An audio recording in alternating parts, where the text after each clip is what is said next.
Should, must and ought to, इन तीनों का meaning होता है चाहिए। Use of should, general advice, obligation, suggestion और एक्सपेक्टेशन। शुड का प्रयोग हम जनरली किसी को सलाह देने के लिए करते हैं या किसी ड्यूटी या रिस्पॉन्सिबिलिटी के बारे में बात करने के लिए हम शुड का प्रयोग करते हैं।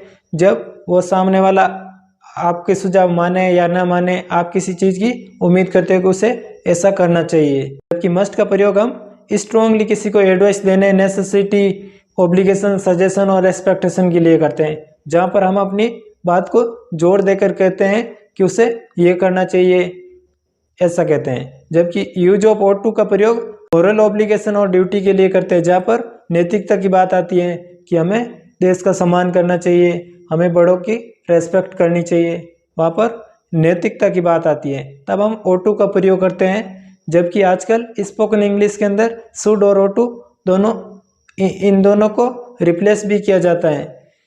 कुछ लोग शुड का भी प्रयोग करते हैं ought to की जगह, लेकिन ought to का प्रयोग रिटर्न और इनफॉर्मली ought to का ही प्रयोग होता है। इससे पहले हमने सीखा था कैन और कुड, मे और might and will and would का प्रयोग। अगर आप वो वीडियो देखना चाहें तो उसका लिंक आपको डिस्क्रिप्शन के अंदर मिल जाएगा।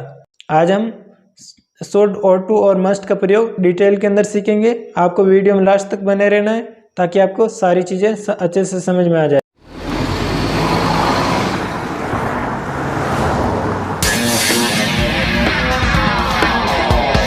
मेरा नाम है सुरेंद्र सैनी। Let's start. पहला यूज है शुड का।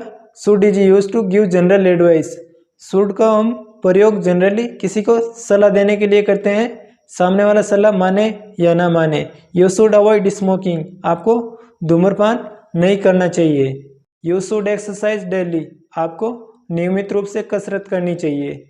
ही should speak in English to increase fluency, उसे मतलब इंग्लिश में बात करनी चाहिए ताकि भाषा में फ्लुएंसी आ जाए। इसका दूसरा यूज है should is use to express duty और ऑब्लिगेशन, यानी कर्तव्य और रिस्पॉन्सिबिलिटी को याद दिलाने के लिए हम शुड का प्रयोग करते हैं। For example, we should help the poor, हमें गरीबों की मदद करनी चाहिए। प्रोमाइजेज शुड बी केप्ट, मतलब वादे पूरे किए जाने चाहिए या वादा निभाना चाहिए। ही शुड वर्क ऑनेस्टली, उसे ईमानदारी से कार्य करना चाहिए। शुड का तीसरा यूज है is use to make recommendation, किसी को रिकमेंड करने के लिए हम शुड का यूज करते हैं। For example, you should visit Taj Mahal, आपको ताजमहल का भ्रमण करना चाहिए। उसके बाद में वो भ्रमण करे या ना करे, लेकिन आप उसे रिकमेंड करे हो कि आपको ऐसा करना चाहिए। You should try that new Mexican restaurant, आपको मैक्सिकन रेस्टोरेंट, नए वाले मैक्सिकन रेस्टोरेंट के अंदर खाना खाकर एक बार देखना चाहिए, मतलब ये आप रिकमेंड कर रहे हो। शी शुड मैरी हिम, उससे शादी कर लेनी चाहिए। शुड का चौथा यूज है is use for expectation. Expectation के लिए भी हम शुड का प्रयोग करते हैं। For example, Lucy should be in the kitchen now, Lucy को अभी किचन के अंदर होना चाहिए। The train should be on time, मतलब ट्रेन समय पर होनी चाहिए, ऐसा आप एक्सपेक्ट कर रहे हो। The construction work should be completed by tomorrow evening, construction का काम कल शाम तक खत्म हो जाना चाहिए, ऐसा आप एक्सपेक्ट कर रहे हो। अब हम देखेंगे शुड का प्रयोग कंडीशनल सेंटेंस में भी किया जाता है। For example, work hard लेस्ट you should fail, कठिन मेहनत करो कहीं ऐसा न हो कि आप फेल हो जाओ। ऐसा कहने के लिए हम यहाँ पर लिस्ट के साथ शुड का प्रयोग किया है।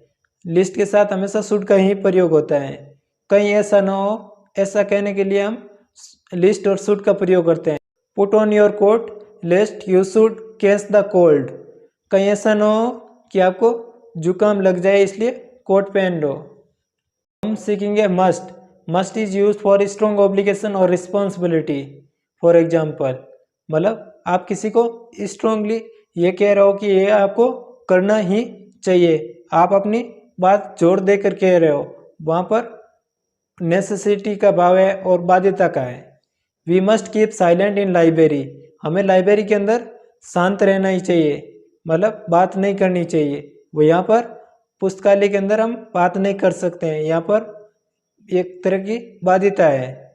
You must show your ID proof, आपको अपना आईडी प्रूफ दिखाना चाहिए। You must fill the form to sit in the exam, मतलब आपको फॉर्म भरना पड़ेगा अगर एग्जाम में बैठना चाहते हो तो। मस्ट का दूसरा यूज है used for obey the laws and written rules, मतलब कानून के पालन करने के लिए भी मस्ट का प्रयोग करते हैं, जहाँ पर कि हमें कानून का पालन करना ही चाहिए। ये बात हम जोर देकर कहते हैं, क्योंकि यहाँ पर एक तरह की बाध्यता है, इसलिए हमने मस्ट का प्रयोग किया। You must obey the laws, आपको कानून का पालन करना ही चाहिए। You must pay bill on time, आपको बिल समय पर भरना ही चाहिए, नहीं तो पेनल्टी लग सकती है। ऐसा कहने के लिए आप जोर देकर कह रहे हो। You must not tease the animals and birds, आपको जानवरों और पक्षियों को परेशान नहीं करना चाहिए। मस्ट का तीसरा यूज है must is use for strong recommendation, मतलब जोर देकर किसी को रिकमेंड करो कि वह चीज़ आपको देखनी चाहिए, वहाँ पर जाना ही चाहिए। ऐसा कहने के लिए हम मस्ट का यूज करते हैं। For example, you must visit Eiffel tower when you are in Paris, जब आप पेरिस के अंदर हो तो आपको एफिल टावर जरूर देखना चाहिए, मतलब ये बहुत सुंदर है। ऐसा इस बात को आप जोर देकर कह रहे हो। He must reduce his cholesterol according to his doctor, उसे मतलब अपना कोलेस्ट्रॉल कम करना ही चाहिए जैसा डॉक्टर ने कहा। मस्ट का चौथा यूज है must is use for prohibition, मतलब किसी चीज के लिए बाध्य हो, वहाँ पर हम मस्ट का यूज करते हैं। One must not talk in the library, मतलब किसी को भी लाइब्रेरी में बात नहीं करनी चाहिए, वहाँ पर एक तरह की बाध्यता है। मस्ट नॉट स्मोक हियर, मतलब आप यहाँ पर धूम्रपान नहीं करना चाहिए। पब्लिक प्लेस पर आप कोई कर रहा हो तो इस सेंटेंस का यूज कर सकते हो, क्योंकि पब्लिक प्लेस पर धूम्रपान करना अलाउ नहीं है। People must not park the vehicles here, मतलब लोगों को यहाँ पर वाहन खड़े नहीं करने चाहिए, मतलब यह बात आप जोर देकर कह रहे हो। Must is use for strong possibility, must का प्रयोग हम जहाँ पर बहुत अधिक संभावना हो वहाँ पर मस्ट का यूज करते हैं। There are dark clouds in the sky it must be rain, मतलब आकाश के अंदर काले बादल छाए हुए हैं, वर्षा होनी चाहिए। जब संभावना वर्षा की बहुत अधिक है, बादल बहुत घने छाए हैं, तब इस सेंटेंस का यूज किया गया है। He must come tonight, उसकी आ जाने की संभावना है। अब हम देखेंगे O2 का प्रयोग। O2 is use for moral duty और ऑब्लिगेशन, O2 का प्रयोग हम मोरली नैतिक बातों के लिए हम O2 का प्रयोग करते हैं, लेकिन आजकल स्पोकन इंग्लिश में शुड का भी किया जाता है, लेकिन O2 का रिटर्न के अंदर आपको एग्जाम के अंदर ज़्यादा O2 का प्रयोग देखने को मिलेगा। For example, we ought to obey our parents, हमें अपनी माता पिता की आज्ञा का पालन करना चाहिए, ये एक नैतिकता की बात है। We ought to serve our country, हमें हमारे देश की सेवा करनी चाहिए। We ought to love our country, हमें हमारे देश से प्यार करना चाहिए। We ought to not to tell a lie, हमें झूठ नहीं बोलना चाहिए। We ought to respect our national flag, हमें अपने तिरंगे का सम्मान करना चाहिए, यह राष्ट्रीय झंडा है उसका सम्मान करना चाहिए। आई होप आपको अच्छे से समझ में आए होंगे। अगर फिर भी आपको डाउट है तो आप मुझे कमेंट सेक्शन के अंदर पूछ सकते हो, मैं उसका रिप्लाई ज़रूर दूंगा।